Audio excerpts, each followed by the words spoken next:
ನಮಸ್ತೆ. ಇವತ್ತು ನಾನು ರೇಷನ್ ಕಾರ್ಡ್ ಬಗ್ಗೆ ಇನ್ಫಾರ್ಮೇಷನ್ ಕೊಡ್ತೀನಿ. ಏನಪ್ಪ ಅಂದರೆ BPL ಕಾರ್ಡ್ಗಳು ಎಷ್ಟೋ ಜನ ಮಾಡಿಸ್ಕೊಂಡು ಯೂಸ್ ಮಾಡ್ಕೋತಿದ್ದಾರೆ. ಅಂಥದ್ದು ಇವಾಗ 4.5 ಲಕ್ಷದಷ್ಟು BPL ಕಾರ್ಡ್ಗಳನ್ನು ರದ್ದುಗೊಳಿಸಿದ್ದಾರೆ, ಕ್ಯಾನ್ಸಲ್ ಮಾಡಿಸಿದ್ದಾರೆ. ಯಾಕಪ್ಪ ಅಂತಂದರೆ ಈಗೇನು BPL ಕಾರ್ಡ್ ಅಂತಂದರೆ ಬಿಲೋ ಪಾವರ್ಟಿ ಲೈನ್ ಅಂದರೆ ಬಡತನ ರೇಖೆಯ ಕೆಳಗೆ ಅಂತ ಹಿಂದುಳಿದ ಕುಟುಂಬಗಳಿಗೋಸ್ಕರ ಮಾಡಿರುವಂಥ ಯೋಜನೆ ಇದು. ಆದರೆ ಎಷ್ಟೋ ಜನ ಅದಕ್ಕಿಂತನೂ ಜಾಸ್ತಿ ಆದಾಯ ಇರುವಂಥವ್ರು ಸದ್ಯ BPL ಕಾರ್ಡ್ ಮಾಡಿಸ್ಕೊಂಡಿದ್ದಾರೆ ಅನ್ನೋ ಇನ್ಫಾರ್ಮೇಷನ್ ಮೇಲೆ 4.5 ಲಕ್ಷದಷ್ಟು ರೇಷನ್ ಕಾರ್ಡ್ಗಳನ್ನು ಕ್ಯಾನ್ಸಲ್ ಮಾಡಿದ್ದಾರೆ. ಇನ್ನೊಂದೇನಂತಂದರೆ ಫ್ರೀಯಾಗಿ ಕೊಡ್ತಿರುವಂಥ ಅಕ್ಕಿಯನ್ನು 3ನೇ ವ್ಯಕ್ತಿಗಳಿಗೆ ಮಾರಾಟ ಮಾಡ್ಕೋತಿದ್ದಾರೆ ಎಷ್ಟೋ ಜನ. ಇಂಥದ್ದೆಲ್ಲ ಕರ್ನಾಟಕ ಸರ್ಕಾರದ ಗಮನಕ್ಕೆ ಬಂದಿರೋದ್ರಿಂದ ಅಂಥ ಕುಟುಂಬಗಳ ಇನ್ಫಾರ್ಮೇಷನ್ ತೊಗೊಂಡ್ಬಿಟ್ಟು ಅಷ್ಟು ರೇಷನ್ ಕಾರ್ಡ್ಗಳನ್ನು ಕ್ಯಾನ್ಸಲ್ ಮಾಡಿದ್ದಾರೆ.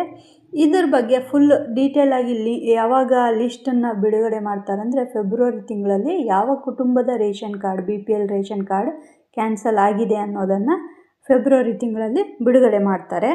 ಮತ್ತು ಯಾರು ಅಕ್ಕಿಯನ್ನು ಮಾರಾಟ ಮಾಡ್ಕೋತಿದ್ದಾರೆ, ಆಮೇಲೆ ಆದಾಯ ಜಾಸ್ತಿ ಇರುವಂಥವರು ರೇಷನ್ ಕಾರ್ಡ್ ಮಾಡಿಸ್ಕೊಂಡಿದ್ದಾರೆ ಅನ್ನೋದನ್ನು ಪತ್ತೆ ಹಚ್ಚೋದಕ್ಕಾಗಿ ಸರ್ಕಾರ ಏನು ಮಾಡಿದೆ, ಅಧಿಕಾರಿಗಳನ್ನು ನೇಮಕ ಮಾಡಿದ್ದಾರೆ ಮತ್ತು ಕಾರ್ಯಾಚರಣೆಯನ್ನು ಪ್ರಾರಂಭಿಸಲು ಸೂಚನೆಯನ್ನು ಕೊಟ್ಟಿದೆ. ಅಕ್ಕಿಯನ್ನು ಯಾರು ಮಾರ್ಕೋತಿದ್ದಾರೆ, ಆಮೇಲೆ ಆದಾಯ ಹೆಚ್ಚಿರುವಂಥವ್ರು ಯಾರು BPL ಕಾರ್ಡನ್ನು ಮಾಡಿಸ್ಕೊಂಡಿದ್ದಾರೆ ಅವರಿಗೆಲ್ಲ ಅವ್ರದ್ದು ಕಾರ್ಡನ್ನು ಕ್ಯಾನ್ಸಲ್ ಮಾಡೋದಲ್ಲದೆ ಪೆನಾಲ್ಟಿ ದಂಡವನ್ನು ಸಹದೆ ಕಟ್ಟಿಸ್ಕೋತಾರೆ.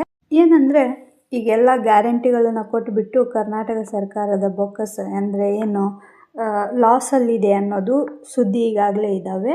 ಇದನ್ನು ಸರಿ ಮಾಡ್ಕೊಳ್ಳೋ ದಾರಿಯಲ್ಲಿ ಕರ್ನಾಟಕ ಸರ್ಕಾರ ಬೇರೆ ಬೇರೆ ದಾರಿಯನ್ನು ಹುಡುಕ್ತಾ ಇದೆ. ಅದರಲ್ಲಿ ಒಂದು ರೇಷನ್ ಕಾರ್ಡು BPL ಕಾರ್ಡ್ ಒಂದನ್ನು ರದ್ದು ಮಾಡಿದರೆ ನಮ್ಮ ಕರ್ನಾಟಕ ಸರ್ಕಾರಕ್ಕೆ ಎಷ್ಟು ಉಳಿತಾಯ ಆಗುತ್ತಂತಂದರೆ ಇದರಿಂದ ಗೃಹಲಕ್ಷ್ಮಿ ಯೋಜನೆಯಲ್ಲಿ ಏನು ಹಣವನ್ನು ಕೊಡ್ತಾರೆ ಹೆಣ್ಮಕ್ಕಳಿಗೆ ಅದರದ್ದು ಹಣ ಉಳಿಯುತ್ತೆ, ಅನ್ನಭಾಗ್ಯ ಯೋಜನೆ ಹಣ ಉಳಿಯುತ್ತೆ, ಇನ್ನು BPL ಕಾರ್ಡಿಂದ ಇರುವಂಥ ಮೀಸಲಾತಿಗಳೇನು ಅಮೌಂಟ್ ಇರ್ತಾವಲ್ಲ ಅವೆಲ್ಲ ಉಳಿಯುತ್ತೆ.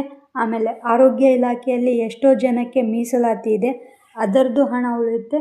ಒಟ್ಟು ಟೋಟಲಾಗಿ ಹೇಳಬೇಕಂದ್ರೆ ನಮ್ಮ ಕರ್ನಾಟಕ ರಾಜ್ಯ ಸರ್ಕಾರಕ್ಕೆ ತಿಂಗಳಿಗೆ 110 ಕೋಟಿ ರೂಪಾಯಿಗಳಿಗಿಂತಲೂ ಹೆಚ್ಚು ಹಣ ಸರ್ಕಾರದ ಬೊಕ್ಕಸದಲ್ಲಿ ಉಳಿಯುತ್ತದೆ ಅಂತ ವರದಿಯಾಗಿದೆ. ಆದ್ದರಿಂದ ಇನ್ನು ಮುಂದೆ ರೇಷನ್ ಕಾರ್ಡ್ಗಳು BPL ಕಾರ್ಡ್ಗಳು ರದ್ದಾಗುವಂಥದ್ದು ಸಂಖ್ಯೆ ಜಾಸ್ತಿನೂ ಆಗ್ಬೋದು. ನೋಡೋಣ. ಇದ್ರ ಬಗ್ಗೆ ನಿಮ್ಗೆ ಏನು ಅನಿಸುತ್ತೆ ಕಮೆಂಟ್ ಮಾಡಿ. Thank you.